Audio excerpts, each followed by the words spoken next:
Hey everybody, Texas Danny, and I'm coming to you on Sunday evening, October the 10th, 2021 here in Texas.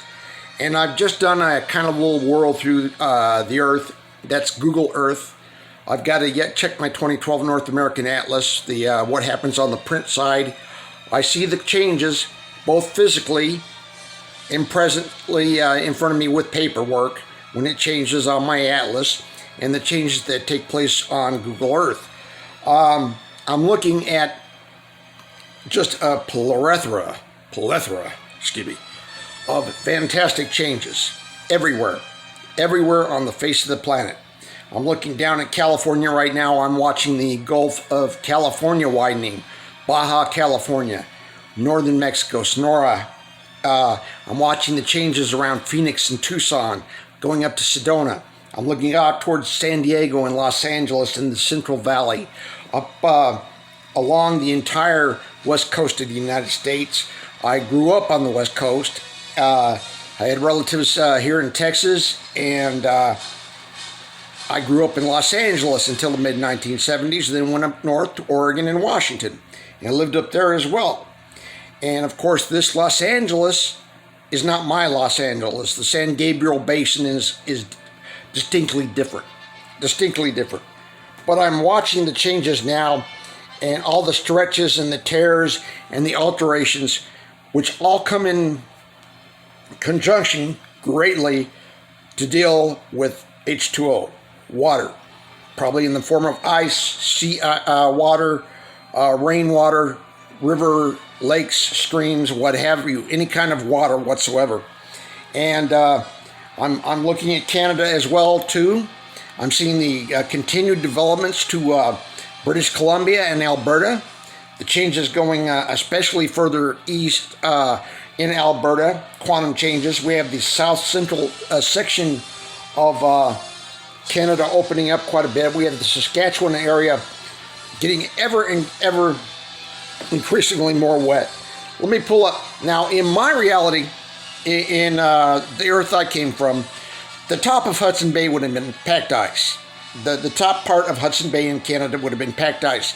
Now, it was well known and had been for years and years that ice ships came in there, and they broke ice quite a bit, and so ships came down into the lower Hudson Bay all the time.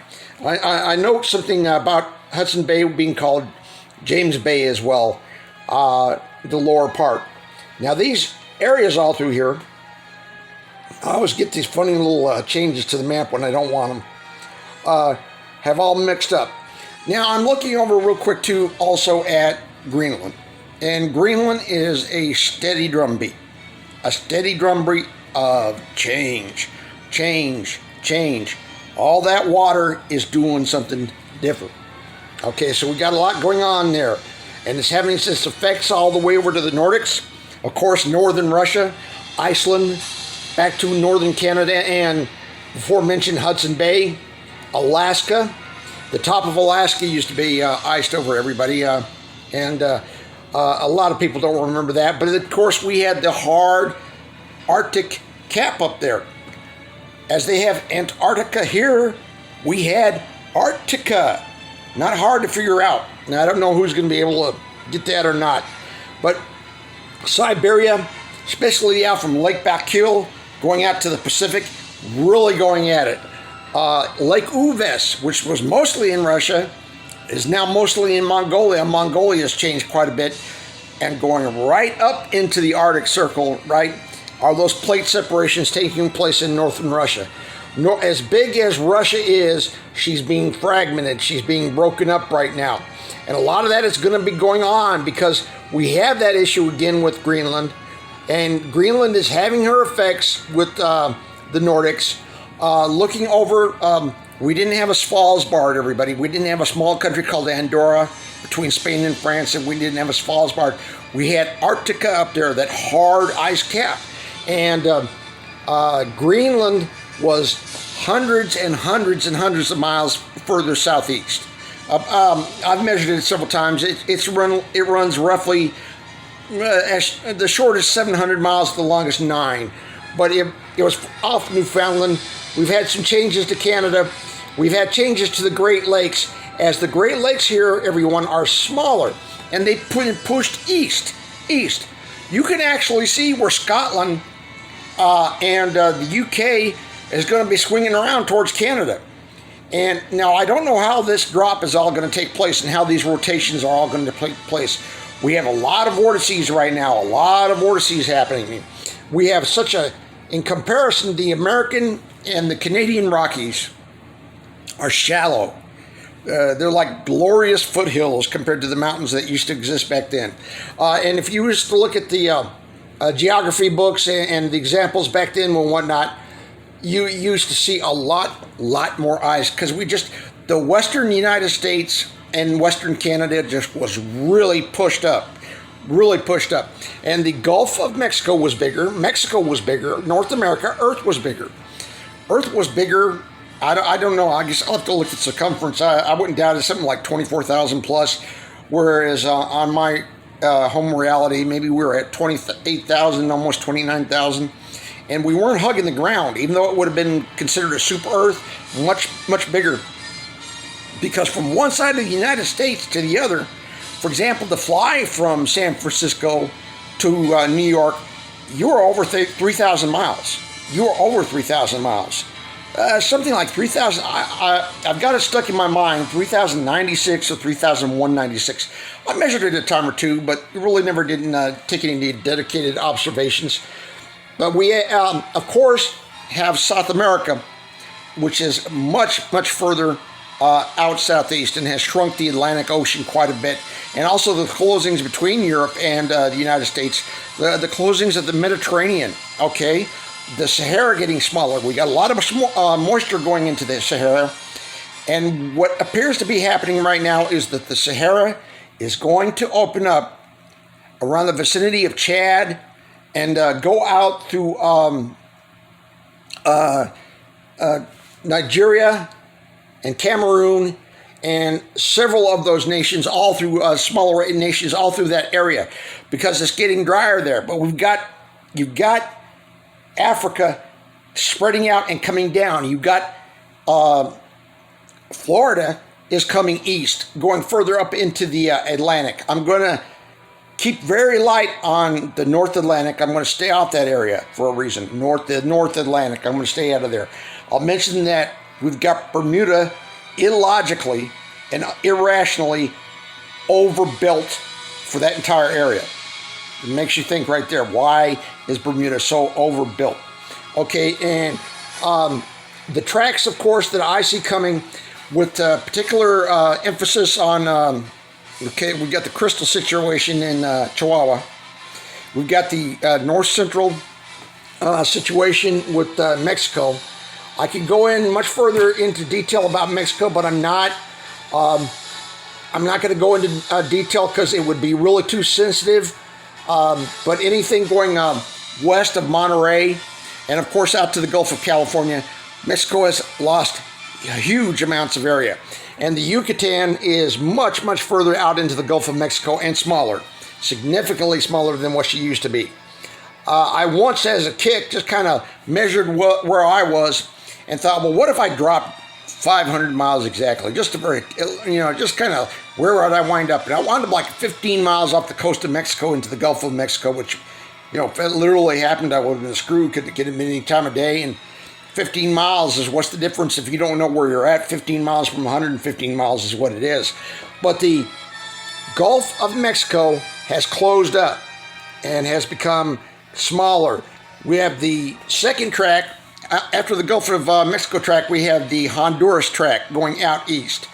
And this, of course, has some distinct effects on Jamaica, certainly, of course, Cuba. And we have then the most forward track, which is the Barbados Tract. The Barbados Tract is heading South America still considerably further out east and southeast. And now below the equator, we have the Uruguay counterclockwise tract, subaquatic tract, okay?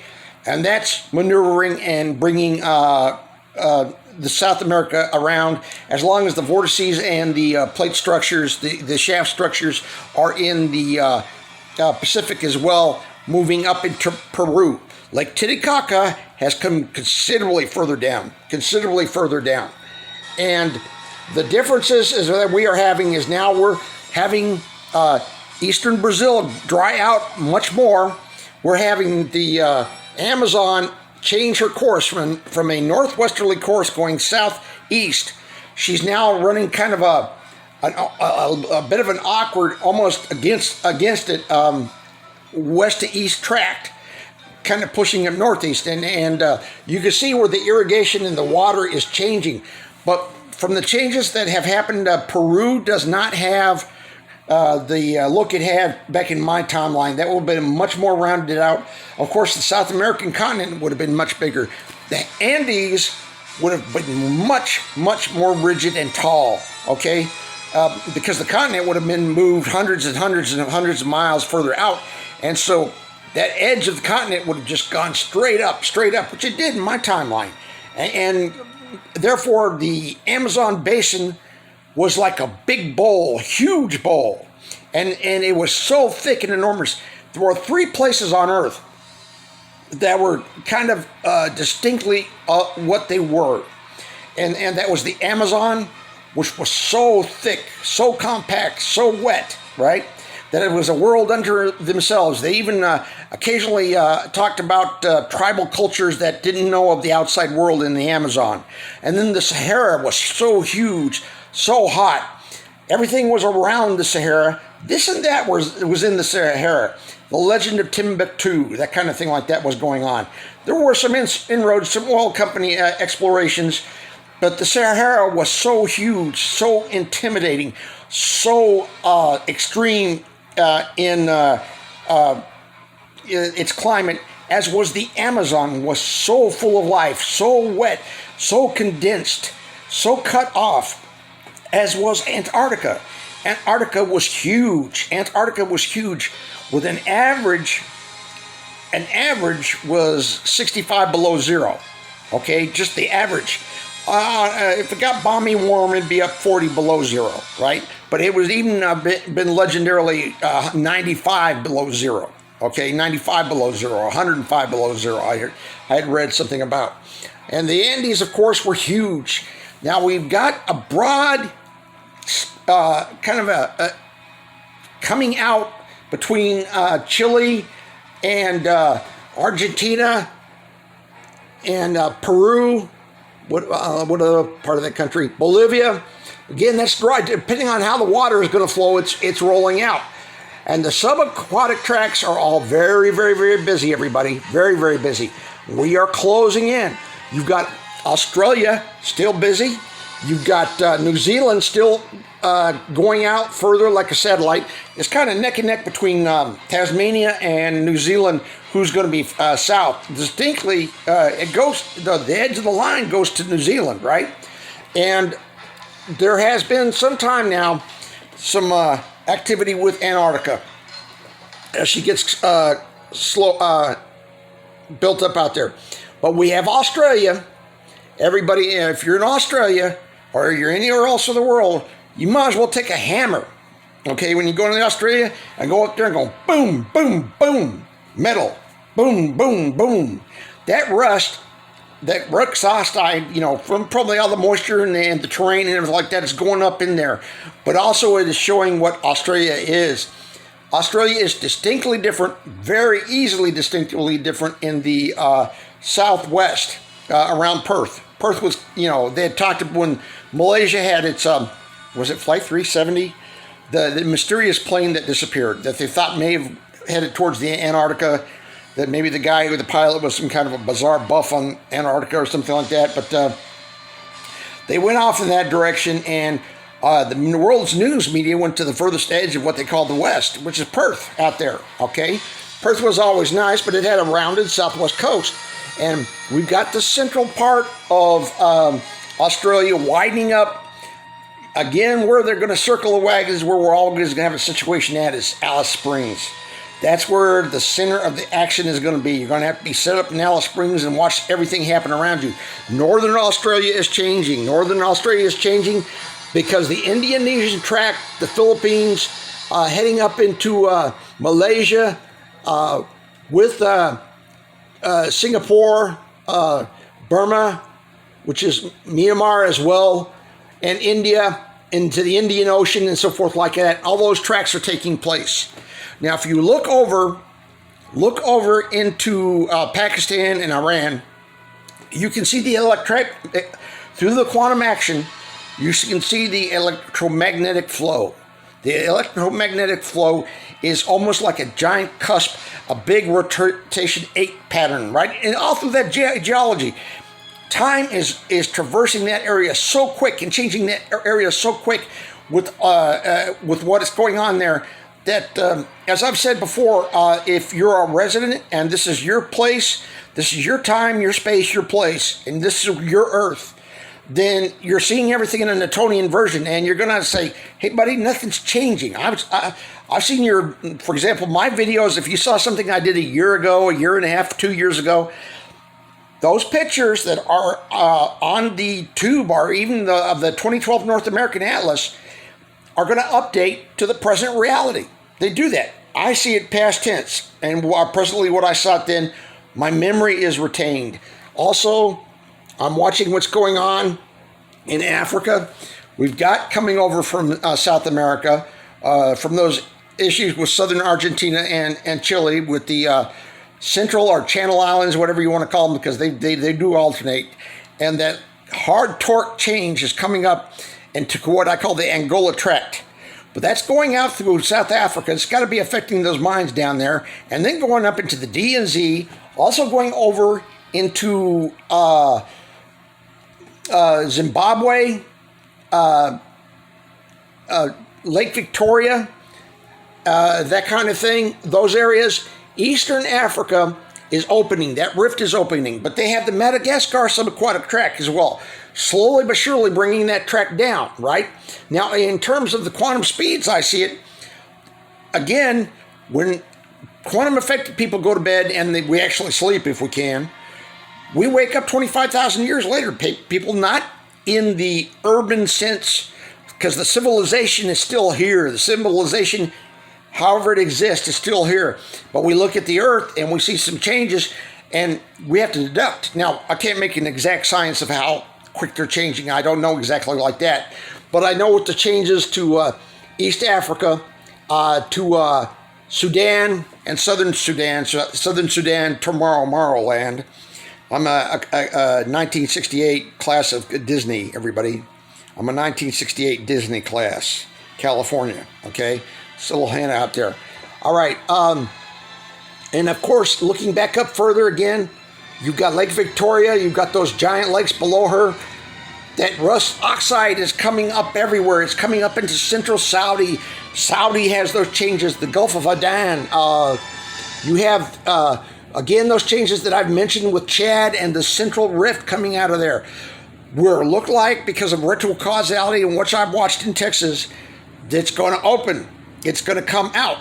As especially when I'm looking up to the Mediterranean and I'm looking out past Spain and Morocco, and I'm seeing the islands that didn't exist before that have been claimed primarily by Spain, and that makes sense for the early explorations in the 13th, 14th, 15th centuries, whatever, before Spain was able to navigate around Africa.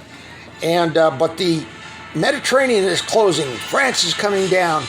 We have, of course, the just like we have the Denali wave in North America, we have the Geneva wave in Europe.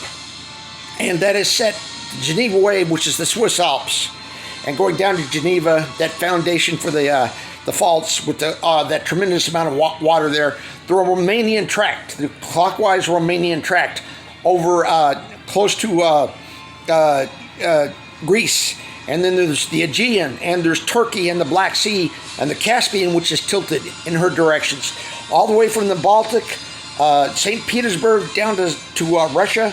We are set for amazing, amazing changes. We are headed there. And anywhere you've got to stand, Uzbekistan, Pakistan, Kyrgyzstan, anywhere that they got to stand in the name, that's Central Asia. And that's going to get hit, baby, because those splits are coming up into that and going on out and into the far western desert in China, was 800 to 1,200 miles to 1,000 miles was the Mongolian desert. Now, when I watched Steven Spielberg's 1977 Close Encounters of the Third Kind, I hope I don't get a strike for this, Close Encounters of the Third Kind, one of the things is in the Mongolian desert, they put a ship out in the middle of the desert, in the Mongolian desert. Well, that western desert in China was Mongolia's desert, right? So we've had great treks move through the earth.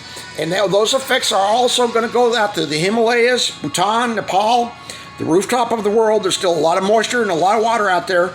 And we have our situation because it's going to be going all the way from the Caspian down into Afghanistan and Pakistan and into India.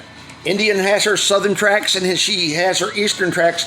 But we have to watch the rooftop of the world as we have the rich area between India and Pakistan and the Himalayas. As they come back, they open up. We're going to be going towards Myanmar, Burma, and out to Indochina. Okay?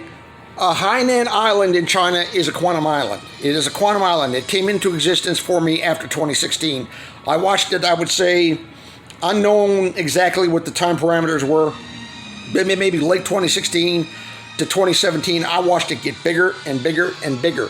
And of course, somebody's going to say, what are you talking about? I was born there. I say somebody older than me, like somebody can say, well, I was born there in 55, right? And it was there then, buddy. That's in the reality, because we're going into space-time where the space-time structure is going to be coming towards us, and it's going to appear. It's going to manifest, and great things are going to happen. This is a long one already. I should say goodnight. Thank you for listening. We have more to come, and I would like to invite those who can handle it. Please let me know in your comments or your suggestions, whatever you would like to say. I would like to go into heavy territory for reasons, and it's going to be heavy territory. It's going to be get ready territory. Of course, no one knows exactly what's coming. If you would have said 5 years, I wouldn't have known. There's been people who said that they've had this experience since the early 1980s. A lot of us in the main have been saying it's 2014, probably the very earliest. 2015, 2016, when I came in, several other people came in 2016. And people continuously, still to this day, I'm sure, have the manifest changes. And it's for whatever reasons. We're deceased. We got space beamed. Head games are going on. We're in a computer simulation, and it all just doesn't matter. Literally just doesn't matter. And it is what it is, okay? But sharing and exploring together is the best thing. Okay, thanks for listening for now. Texas Danny out.